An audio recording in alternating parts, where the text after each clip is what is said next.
వాద సభకు మా అర్ధాంగి ఉభయ భారతీదేవిని అధ్యక్ష స్థానంలో నియమిస్తున్నా. స్త్రీలని ఇలా గౌరవ స్థానంలో నిలబెట్టిన మీ ఆదర్శాన్ని అభినందిస్తున్నాను. భర్త నిలబడి ఉండగా భార్య కూర్చోరాదు అంటారు. మిమ్మల్ని ఎలాగైనా నిలబెట్టడానికి మా అమ్మ కూర్చున్నట్లుంది. ఆయనే నిలబడతారు అని చెప్పడానికి నేను నిలబడ్డాను. అంటి సభలకు కొన్ని నియమ నిబంధనలుంటాయి. అధ్యక్షురాలిగా వాటిని తెలపడం నా బాధ్యత. ఎంత జటిలమైన సమస్య అయినా నవ్వుతూనే వాదనలు చేయాలి. ఇది మీ ఇద్దరికీ తెలుసు అనుకుంటున్నాను. ఈ మాలలు మహిమా సమన్వితాలు. ఓడిన వారి మెడలోని మాల వెలవెలబోతుంది.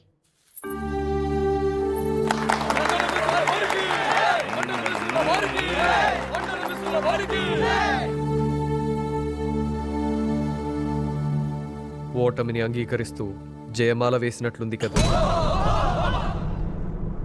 భయంతో వెనకడుగు వేస్తున్నట్టు లేదు. పిల్లకాకికేం తెలుసు మా ఉండేలు దెబ్బ. మమ్మల్ని పరమహంస అంటారు అందరూ. హంసను కాకి అంటున్నారు మీరు. హంస కాకి ఏదైనా అంతా ఒక్కటే అనేదే అద్వైత సిద్ధాంతం. ఓహో, మాటి మాటికి మాట మాటకు అంతా ఒక్కటే అంతా ఒక్కటే అంటూ ఏమిటో ఈ పిచ్చి వేదాంతం. ఇదిగో పండితులు, మీరైనా చెప్పండి అయ్యా. ఏడుపు నవ్వు, కోపము శాంతము, భయము సాహసము, పురుషుడు స్త్రీ, అమృతము అమేధ్యము అన్నీ ఒక్కటే ఎలా అవుతాయా? అవన్నీ మీ నుండే పుట్టాయి కనుక. అలా ఉరిమి చూడరాదు.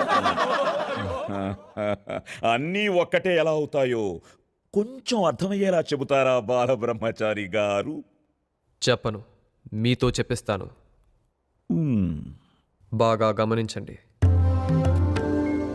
ఇది కృష్ణ, ఇది తుంగభద్ర, ఇది గంగా, ఇది యమున, ఇది గోదావరి, ఇది కావేరి. మీకంటి ముందే అన్ని నదీ తీర్థాలను ఇందులో పోశాను. ఇప్పుడు మీరు ఏ నదీ తీర్థాన్ని ఆ పాత్రలో పోసివ్వండి. ఏం పరాచికాలా? అదెలా సాధ్యం? కర్మ కర్మ. నవ్వుతూ నవ్వుతూ. ఏం పరాచికాలా? కర్మ కర్మ, అదెలా సాధ్యం? అసాధ్యం.